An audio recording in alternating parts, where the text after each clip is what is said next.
Hey, what's up, internet land? From sea to shining sea and everywhere in between. You could be anywhere in the world right now, but man, we are so glad that you're taking this time to spend with us right here on the OH.Report video podcast. My name is Brian Skoronsky. I'm the tiny guy here in the back, but you can look at all these big fellas up front too. We got the crew and me and the gang. You know what we do here. For about an hour, we're going to chop it up. All the latest and greatest that you need to know about local sports, pop culture, entertainment, always food. We got some great viral videos coming your way, and not one, not two, but three guests are going to be joining us that you're going to want to hear from, so we might as well just dive right into it here and now. Let's go ahead and introduce everybody, the crew over here on the right, our version of what I would say like a telephone pole right here, Hayden Gray. Never heard that comparison. Different. I like that better than Stream Bean. Okay.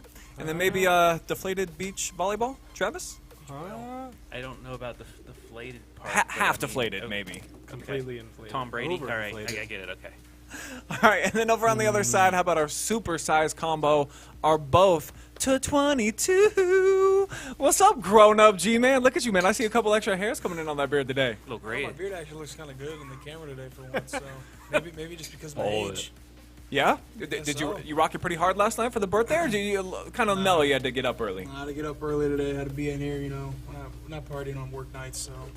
Partying No at fun for Bueller's. me last okay. night. Responsible, man. Man, I didn't realize we were such a responsible group. I don't know. Sure. I look around before things start, and it's a No, little bit if that's what you wanna chaos say, until the we are, lights sure. actually come on.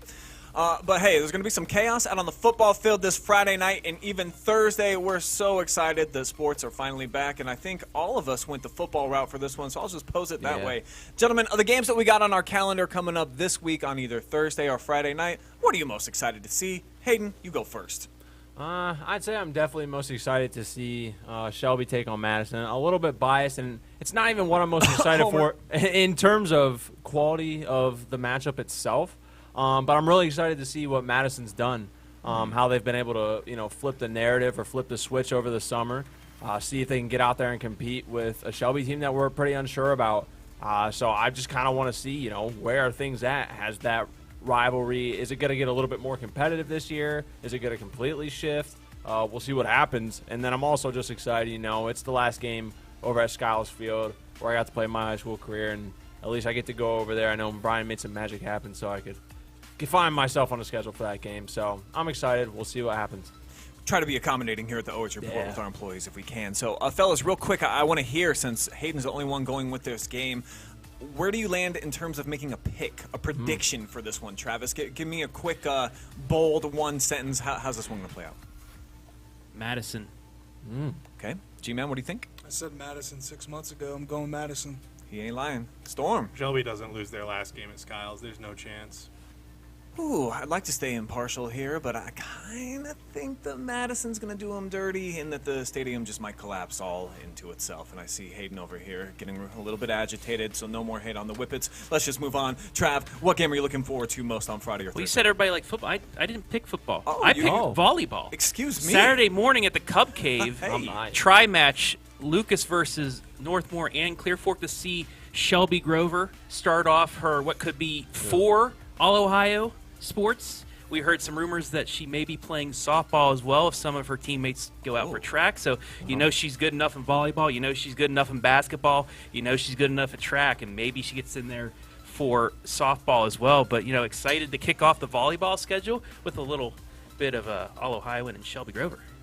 Yeah, I'm glad that you went with this, because you get to see not one, not two, but 3 different teams all mix it up, including a girl that was just ranked the #1 most exciting player according to the Mansfield News Journal. That Jake Furr saying of the best players in Richland County, that's the girl to keep an eye on out of any sport. So I can dig it. G-Man, what's the game of the week? Where should we really be going with this? Well, I knew Storm was going to pick Crestview, so I went with a different game because I don't want to be, the same kind of thing. We've been talking about Crestview so much. I picked another team that I'm pretty excited for to get to go see. I was going to originally on the Galleon game. I was excited for that, but now excited for the Mansfield Senior game that I'm going to be going to versus Norwalk, a team that Norwalk could be down this year. I think that Mansfield Senior has a shot to go up there and beat them, but it's going to take, Duke Reese, the new QB, in there for the Tigers to get it done. So I guess we'll see. But I'm excited to see the Tigers and see what they can do this season. You a believer in Duke Reese? You think in his first career start he's going to make some fireworks pop off? I think Mr. Bradley's going to set him up for success. I like the coaching staff, so I'm going to go. Sure, yeah. Yeah. I like Duke Reese. I like Jalen Reese. He's an athlete. Coaching him up, when you got that Reese combo, it just sounds like it's delicious, and then it's made for greatness. So I kind of like the Tigers big on the road. I'm excited for that one, too. What about you, Storm? Oh, wait. I think we know where this is heading, right? Yeah, Wow. Crestview, definitely going to be excited to be seeing Crestview versus Loudonville, simply just because that's the game I'm going to be at, and I'm excited for fall to be back. We've been spending a lot of time with the Cougars, and I'm excited to see what they can do finally, and I'm excited to see what Loudonville is going to bring to the table as well. So I think we're going to have a very exciting week of sports here, and I think the first week of sports is something a little magical here on the OH.Report. If you had to put like a win percentage on Crestview in terms of your confidence meter, where are you riding with the Cougs? Probably 85%, I would say, win. Those are all great selections, fellas. But the real answer, I think, to this question, Hayden's got a good one, I must say. But Yeah. the game I'm going to be playing in a treehouse, guys. During Ah, a yes, the football game. treehouse. Not sure if you knew that, but that's actually a real thing. We're talking about a Lucas Valley versus a Clear Fork Valley. Generations of siblings, cousins going head to head, toe to toe. A lot Rivalry of different sports. renewed. So much great things over there. One team has major expectations. The other team graduated 16 seniors, and that's basically half of the school. Pretty much anybody that plays at Lucas plays on the football team if you're a boy. And then over at Clear Fork, so many guys back. We're talking about Victor Skoog going toe-to-toe with Smolin. We're talking about the coaching carousel of the Carrolls, bringing in some new pieces over there, too, against the Spittler Ran Cubs. So it just seems like that's the game to pick. Two smaller schools here in the area that are separated by just like one valley, a couple of dirt roads out there. So I'm going with Clear Fork at Lucas, and I think that's a perfect segue into our first guest here in the building, who brought a guest with him, guys. But we've got a guy who is a former football and wrestling stud for the Lucas Cubs, who will be making his MMA debut on Saturday, along with his legendary coach and mentor. Give it up for Zane, Sparkplug Finley, and Cody, the Wolverine Stevens. And as I look at you two over here, I mean, was there ever any doubt that this day was going to come, Zane making his MMA debut, like, basically right out of high school? Probably not. Yeah, go ahead, Cody. You can take this one. I knew this was coming. It's like a surreal. I've been talking to his parents about it as well. It's going to be a very special night. So I'm really fortunate to be behind me. It's quite well. I've 6 years old. Zane, talk to me about how much of your life right now you're dedicating to MMA, and give us a little bit of background. Anybody who doesn't know you, never met you before, how long have you actually been in the game? Because even though you're 18, like, you're an OG in this sport. Yes, sir. So I started mixed martial arts when I was 5 years old, and I've been in combat sports for 14 years now. And I took a couple years off here and there with wrestling in high school and stuff like that, but I stay consistent with the sport, so now we're here 14 years in the making, and I can't wait to make the debut and go out there and show up. Are we able to hear Zane and Cody? Okay, well, if we can't hear him, I'm not going to ask him any more questions, of course.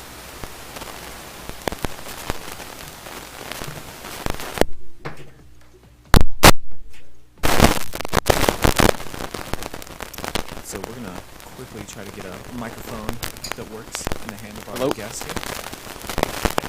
Okay. All right. So Zane, since maybe nobody got a chance to hear you just now, go ahead and give a little bit of background about yourself in the sport of MMA and kind of the build up to this point, this moment where you're making your MMA debut in just 5 days. Yes, sir. So I started mixed martial arts when I was 5 years old with Cody Stevens. I've been doing it for 14 years now, and we're here to start my debut. And I've done mixed martial arts. I've done kickboxing, boxing, wrestling, grappling my whole life. And now it's just time to put it all together and go out there and show everything I have. If you'll pass off the mic to Cody now and describe to me. Yeah, you guys come sit in here. Be real comfortable with that. Live television. Yeah, come on over to the table, guys. It's a family program here. I'll take this. Hi guys, how you doing? How we doing? Now we can hear you. Yeah, great to have you here. So, just the evolution of the Spark Plug. I mean, when did you meet this guy, and how much have you seen his game develop from a youngster until now where you're about to let him loose? His wings are going to fly for real. I mean, like, it's probably 2008, 2009, right around that time when we were at I remember the day he come through. We were at Fit One when it was next to on Lexington Avenue next to Kroger's. He come walking in.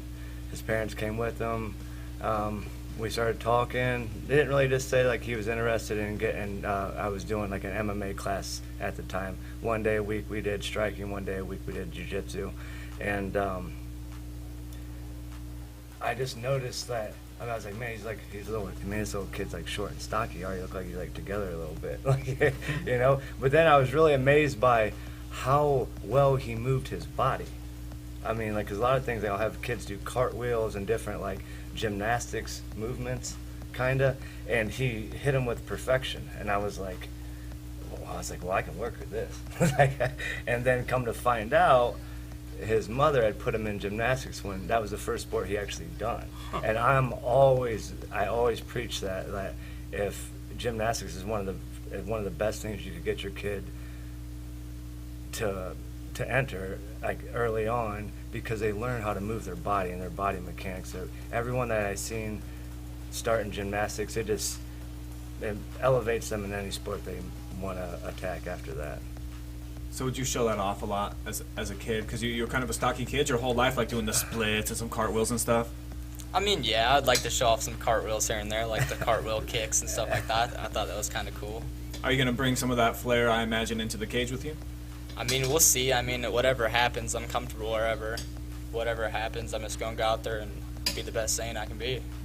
Given that you've been doing it for so many years here, but this is just going to be your first fight, how do you decide what to keep adding into your tool belt? What are you currently working on to get better at this point?